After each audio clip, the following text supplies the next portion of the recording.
یاد رکھیں گے فلاں مومن بڑا اچھا آدمی تھا، اللہ کا بندہ تھا، تو اس وقت اور اگر ایک قوم عمل کرتی ہے تو قوم زندہ ہو جائے گی، ملک عمل کرتا ہے ملک زندہ ہو جائے گا، ملت عمل کرتی ہے ملت۔ آج مسلمان کتنے ہیں؟ 125 کروڑ۔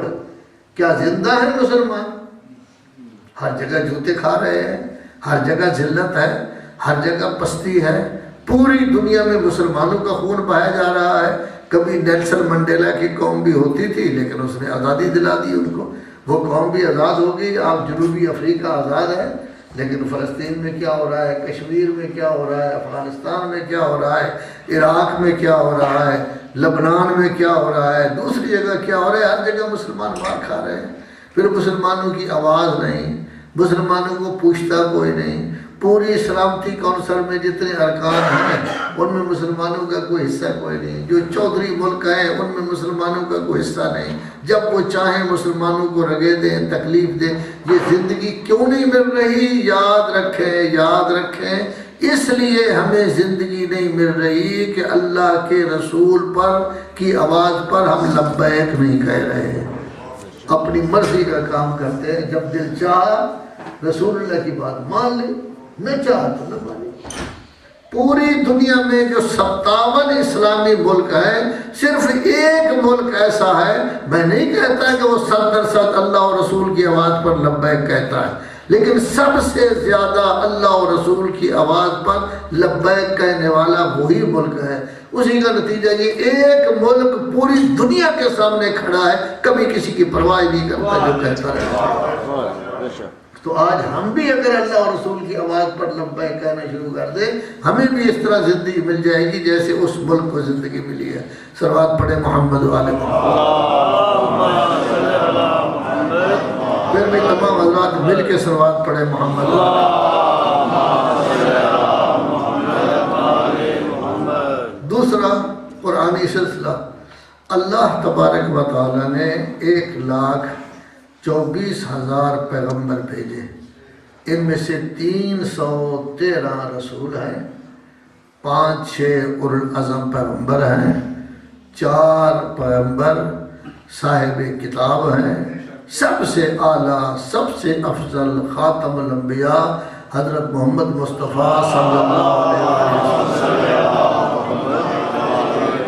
اللہ تبارک و تعالیٰ نے ان بزرگوں کو جو منصب دیے ہیں ان کی تعداد ہے 5۔ عہدے نہیں ہوتے جیسے آپ کا D C, commissioner, D I G, فلاں فلاں، اللہ نے 5 عہدے بنائے جو ان بزرگوں کو دیے گئے ہیں۔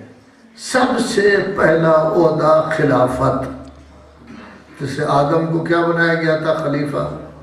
داؤد کو کیا کہا گیا ہے 23ویں پارے میں؟ خلیفہ۔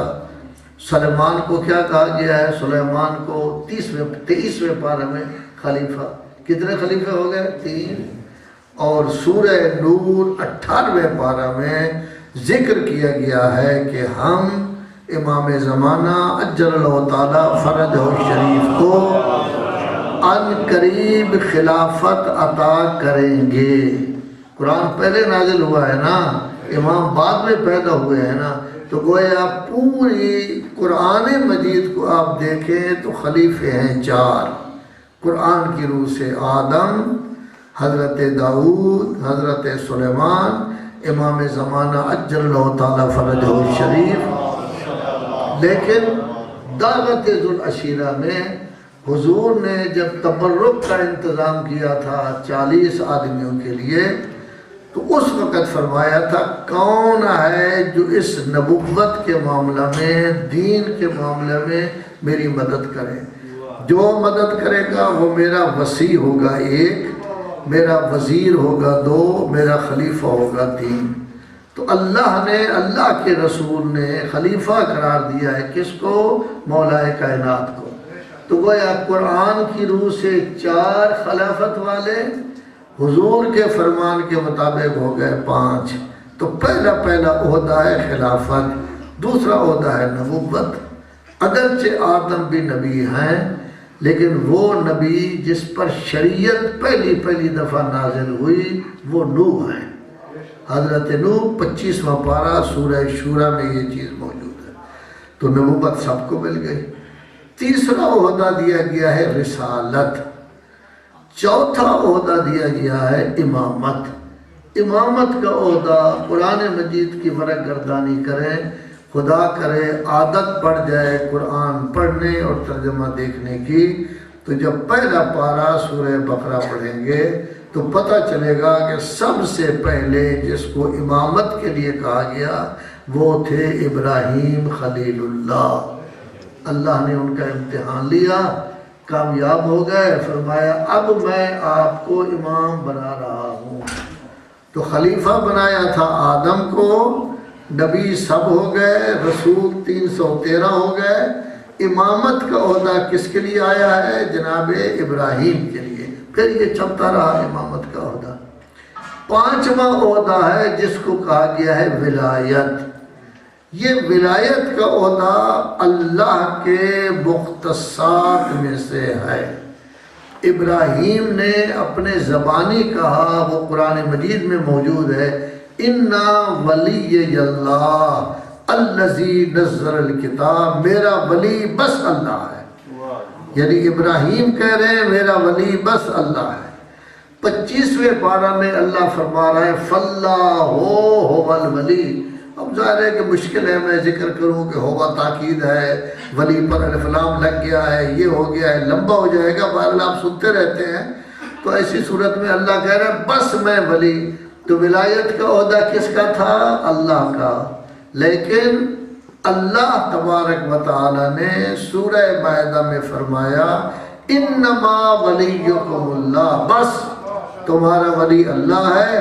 ساتھ رسول کو بھی شامل کر دیا. جب اللہ نے شامل کیا تو ہمیں بھی شامل کرنا ہوگا. پھر فرمایا جو ذوات مقدسہ رکوع کی حالت میں زکوٰۃ دیتے ہیں ان کو بھی ولی اللہ کا لقب دیا گیا. تو ولایت کا لقب پہل رسول اللہ کو ملا، پھر مولا علی کو ملا. تو کل عہدے کتنے ہو گئے؟ 5. یاد نہیں رہے؟ 5. پہلا کیا ہے؟ خلافت. دوسرا عہدہ کون سا ہے؟ نبوت. اس کا مطلب یہ سن نہیں رہے، بیٹھے ہوئے ہیں دوسرے کاموں میں مشغول. تیسرا عہدہ کیا ہے؟ رسالت. چوتھا عہدہ کیا ہے؟ امامت. 5واں عہدہ کیا ہے؟ ولایت. اب ظاہر ہے کہ ٹائم تو نہیں میں 5 کے متعلق ذکر کر سکوں. تھوڑا سا خلافت کے بارے میں، کیونکہ اصل بعد میں جو بنے تھے وہ امام نہیں بنے. بعد میں بننے والے نے اپنے آپ کو نبی یا رسول نہیں کہا. بعد میں بننے والوں نے اپنے آپ کو ولی بھی نہیں کہا، انہوں نے خلیفہ کہا ہے. تو اللہ نے پہلا خلیفہ بنایا تھا کس کو؟ آدم کو. آدم اور جب فرشتوں کا مقابلہ ہوا، کس چیز کا مقابلہ ہوا تھا؟ علم کا. تو فرشتوں سے آدم کا علم بڑھ گیا.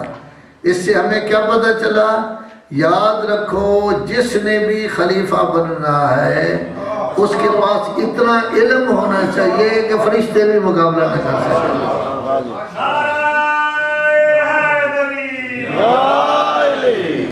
اب ذرا آگے چلیں. حضرت داؤد ہیں، بکری چرا رہے ہیں، اور چونکہ نبی ہیں بکریوں کے پیچھے ان کو نہیں جانا پڑتا تھا. حکم دیتے اس طرف آ جاؤ، آ جاتی تھی. پھر کہتے اس طرف بیٹھ جاؤ، بیٹھ جاتی تھی. پھر کہتے اس درخت کے نیچے آ جاؤ، بڑے آرام سے بیٹھے رہتے تھے. وہ بکری ان کا کہنا مانتی تھی. ایک دفعہ ایسا ہوا کہ بکری آگے آگے، نبی صاحب پیچھے پیچھے. اب وہ بات مان ہی نہیں رہی. اب ہم جیسے اکھڑ آدمی ہوتے تو ڈنڈا لے کر مارنا شروع کر دیتے کہ بکریاں میرا کہنا کیوں نہیں مان رہی. وہ نبی تھے، سمجھ گئے کہ آج بکریاں جب میری بات نہیں مان رہی اس کا مطلب یہ ہے کہ اللہ ان سے اور کو کام لینا چاہتا ہے. تو بکریاں آگے آگے، خود پیچھے پیچھے. یہ میں نے واقعہ بنایا نہیں، یہ دوسرے پارہ میں موجود ہے. دوسرے پارہ کے آخری 2 صفحے پر موجود ہے. کاش عادت ڈالیں ہر روز ایک آیت قرآن مجید کے ترجمے دیکھنے کی. اتنا علم بڑھ جائے گا، روحانیت بڑھ جائے گی جس کی حد اور انداز نہیں. پھر کسی کی تقریر کی یا نصیحت کی ضرورت ہی نہیں رہے گی آپ. تو کیا ہوا؟ بکریاں جب آگے گئیں کیا دیکھتے ہیں؟ جنگ ہو رہی ہے. ایک طرف دشمن خدا، ایک طرف خدا کے دوست. ان کے پاس ہتھیار تو نہیں تھے. اب پتہ نہیں آپ میں سے کوئی بکریاں چراتا بھی رہا ہے نہیں، چونکہ چودھری لوگ ہو، نیو پورٹ میں رہتے ہو، ماشاءاللہ گاڑی آپ کے پاس موجود ہے، لیکن بکریاں چرانا سنت رسول تھی۔ تو بہرحال بکریوں چرانے والوں کے بعد کیا ہوتا ہے، ایک رسی ہوتی ہے، اس میں اتنی سی ایک جگہ بنی ہوتی ہے جس میں ایک پتھر رکھتے ہیں، اس کے بعد اس طرح گھماتے ہیں، گھمانے کے بعد جب اس کو چھوڑتے ہیں تو کافی دور تک وہ پتھر چلا جاتا ہے۔ اب نام مجھے نہیں آتا کہ اس کا نام کیا ہے، یہ مولانا صاحب بیٹھے ہیں، خصوصاً تقوی صاحب کو پتہ ہوگا۔ تو بہرحال وہ اس طرح کرتے، انہوں نے یہی کیا، اس میں ایک چھوٹا سا پتھر رکھا۔ یہ پتھر ہوتا ہے بکریوں کو ڈرانے کے لیے، آواز آئے گی نا، درختوں سے گزرے گا تو بکریاں ڈر جائیں گی، سر ہوگی اس کے پتوں میں تو بکریاں ڈر جائیں گی۔ لیکن وہ پتھر اٹھایا، اس کو گھما کے جب مارا ہے تو جو دشمن خدا تھا اس کی پیشانی میں لگا، وہیں گر گیا۔ جنگ فتح ہو گئی، سب آگے کہ آپ ہمارے بادشاہ بن گئے۔ یہ ہے داؤد صاحب کا بادشاہ بننا، یہ خلیفہ ہے خدا کے۔ تو گویا خلیفہ خدا اتنا طاقتور ہوتا ہے کہ ہزارہا دشمنوں کے مقابلہ میں جو اسلحہ سے لیس ہوں، ایک چھوٹا سا پتھر مار کے بھی ان کو تباہ کر دیتا ہے۔ اور جن خلفاء میں یہ صلاحیت نہیں پائی جاتی کسی کو فتح کرنے کی، وہ حق کے خلافت نہیں رکھتے۔ تیسرے خلیفہ بن گئے، اس کی طرف تھوڑی سی توجہ کرنا، حضرت سلیمان۔ اب قرآن مجید پڑھیں، اس کے لیے آپ کو زیادہ پورا قرآن پڑھنے کی ضرورت نہیں پڑے گی۔ سورہ یاسین کے بعد ہے صافات، صافات کے بعد ہے سواد، سواد بھی پڑھیں آپ، اور ایک 19ویں پارہ میں ہے سورہ نمل۔ ان دونوں کو پڑھ لیں تو یہ پورے کے پورے جناب سلیمان کے واقعات آپ کے سامنے آ جائیں گے۔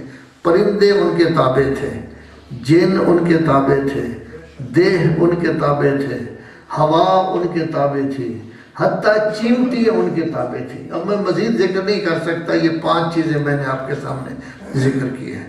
پرندے تابع تھے، آپ نے ہمیشہ سنا ہوگا علماء کرام سے کہ ایک دن دیکھا جو پرندے دھوپ سے بچانے کے لیے اوپر اپنے پر بچھا دیتے تھے، تھوڑی سی جگہ خالی نظر آئی، جب خالی نظر آئی اوپر دیکھا تو ہدہد نہیں تھا، اپنی جگہ چھوڑ کر کہیں دوڑ گیا تھا۔ تو بڑے ناراض ہوئے، بادشاہ تھے نا، نبی ہونے کے ساتھ ساتھ بادشاہ بھی تھے، بادشاہ بہرحال ایک ہوتا ہے، بہت بڑی قوت ہوتی ہے۔ کہنے لگے کہ یہ وہ میری اجازت کے بغیر گیا ہے، اگر وہ میرے پاس آیا تو پہلا بادشاہی حکم جاری کیا، اس کو ذبح کر دوں گا۔ پھر خیال ہے میں تو نبی ہوں، نبی کا کام اس طرح کا تو نہیں ہوتا ہے کسی پرندے کو ذبح کر دے، ہاں البتہ کوئی نئی خبر لے آئے تو کچھ نہیں کہوں گا۔